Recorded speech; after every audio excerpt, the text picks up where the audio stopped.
And it's something that just, like CJ had said, it kind of gets forgotten about, kind of gets skipped over. And like I said, I think it's his best work, hands down. I don't think any of his other movies, as much as I like them, compare to it. In that, you mean that as including 1917? I love 1917. I love Skyfall. I'll defend Spectre because I'm a huge James Bond fan. Yeah, you die on it.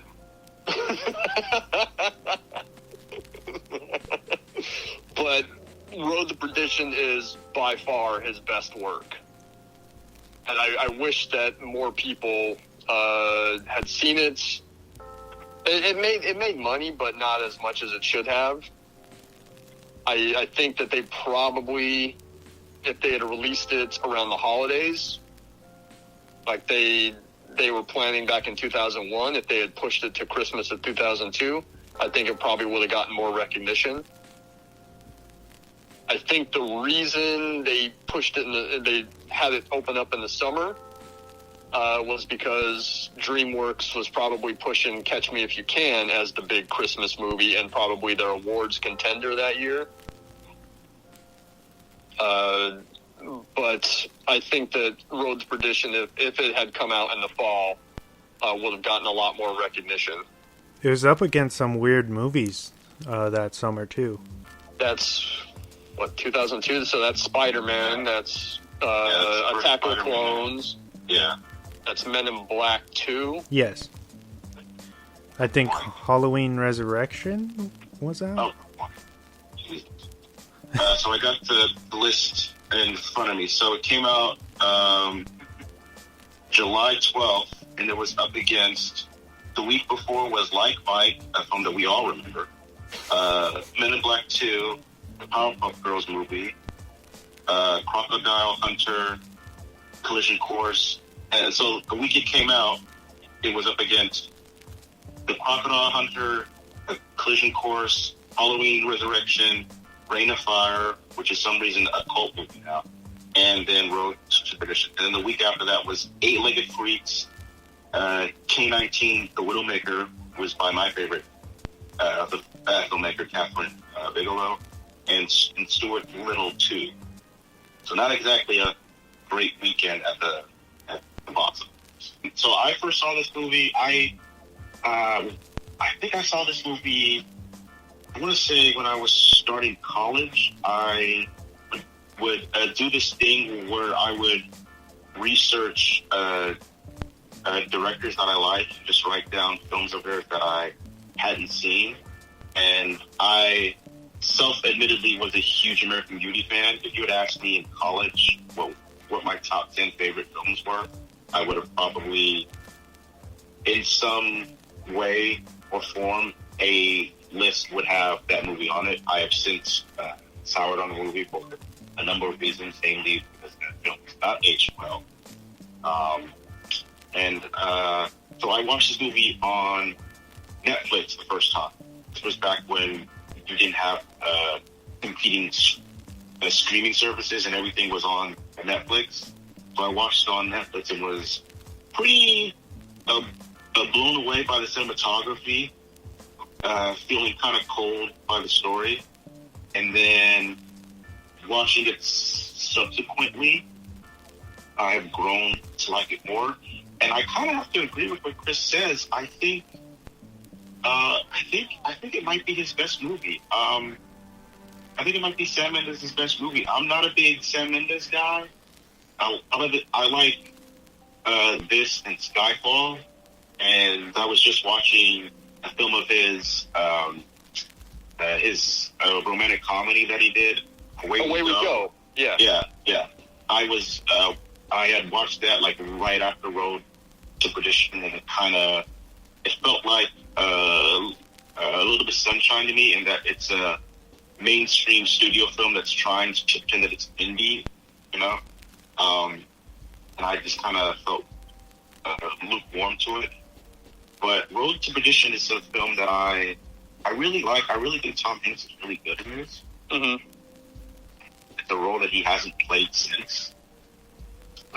is a quote unquote bad guy, or but yeah, I think it's his best outside of Skyfall, because I really love Skyfall.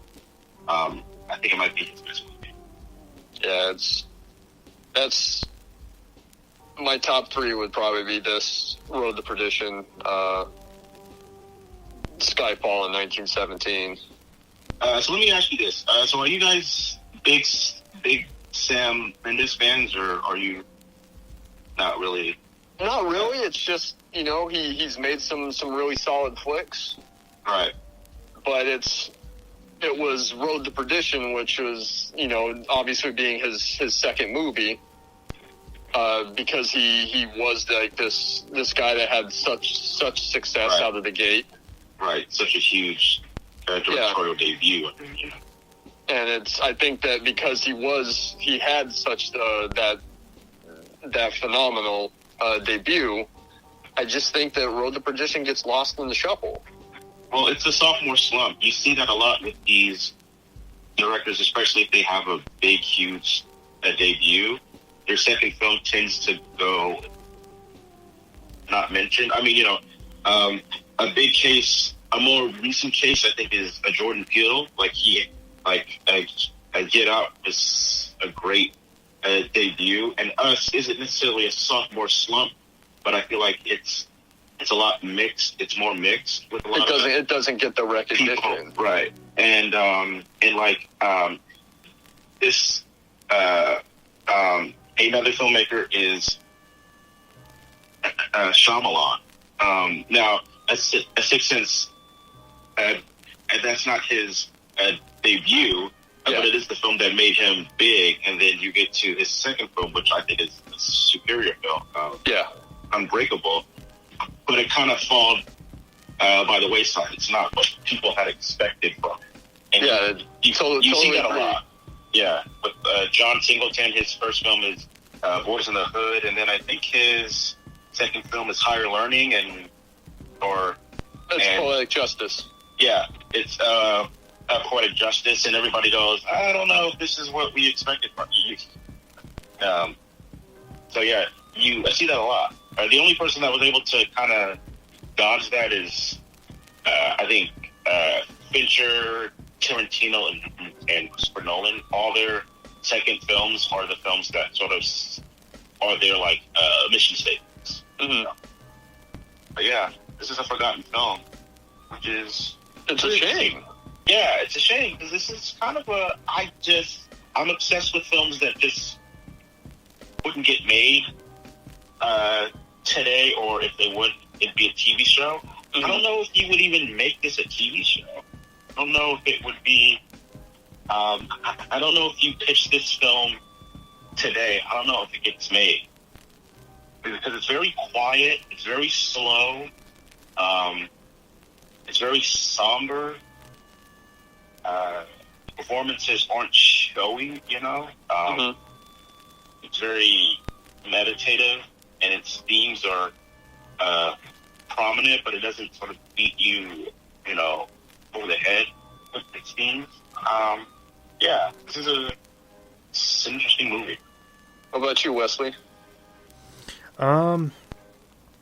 So the first time I remember seeing this when it came out on video, and this came out in 2002, correct? Yeah. Yes. So I know when we were talking about this off air a couple days ago, Chris, you were like, "Oh shit!" Like they still had VHSs back then. I would have thought they would have converted from to DVD completely already. But when I was reading in my research for this, I guess the DVD didn't even come out for this until a year later. So 2003, I think they barely released this. But anyway, the point of me bringing that up is that I remember my family bringing home the rental and checking it out, and I thought it was really good.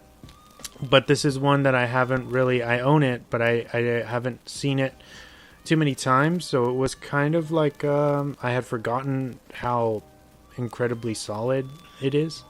And so I was excited that you chose this one, or to be able to sit in on this episode with you two.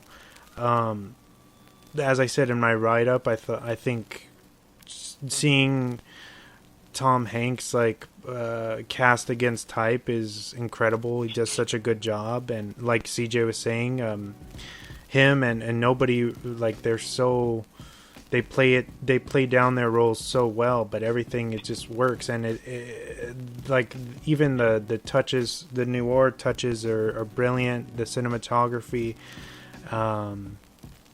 the color palettes that they use, incredible. And then the score, we oh yeah, the Thomas Newman score is one of the I'd say underappreciated composers. Yeah. Even I'd say I don't think he gets his due. I know that I think he's scored every Mendes film. Yes. If I'm not mistaken.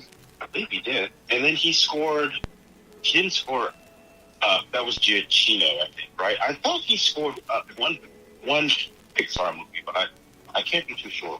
I know he did Shawshank. Yeah, he's done a lot of work with Frank Darabont, and I know he did Shawshank, he did Green Mile.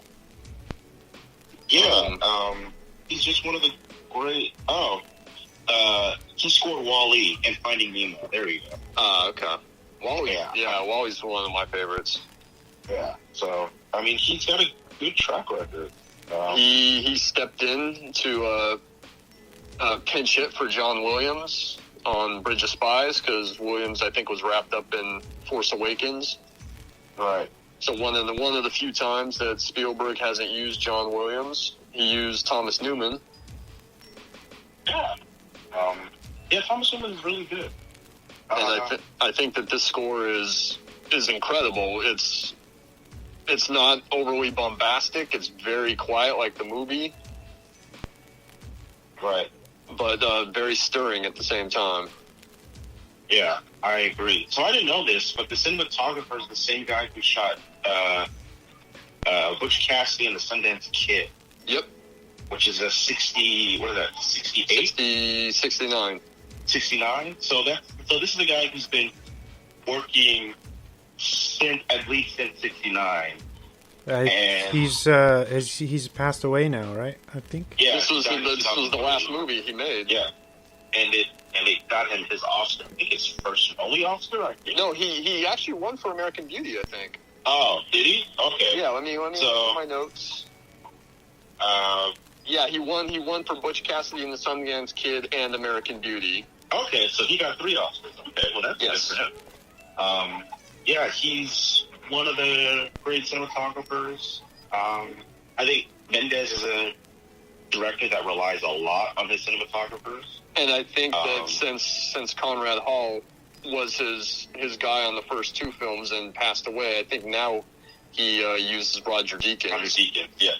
Almost exclusively. Yes. And I think, like I said, he's a guy who relies a lot on his cinematographers to sort of flesh out his style. One of the reasons why I'm not too hot on him. But, this is an interesting film to pick, because like we said, it doesn't really get talked about, and I wonder why. I'm really interested in why this film isn't as popular as Mendes' other films like Skyfall in 1917, and even his first film, which is sort of controversial still. I looked at fondly in some people's minds.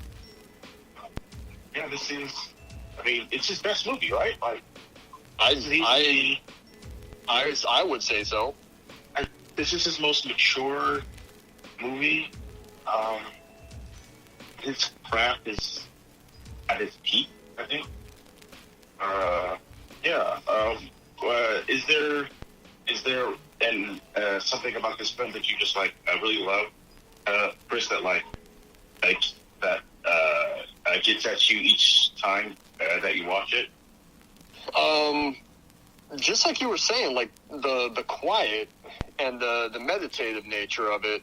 It's a film about fathers and sons, as we mentioned in the title, but also about violence and the consequences of violence. Right.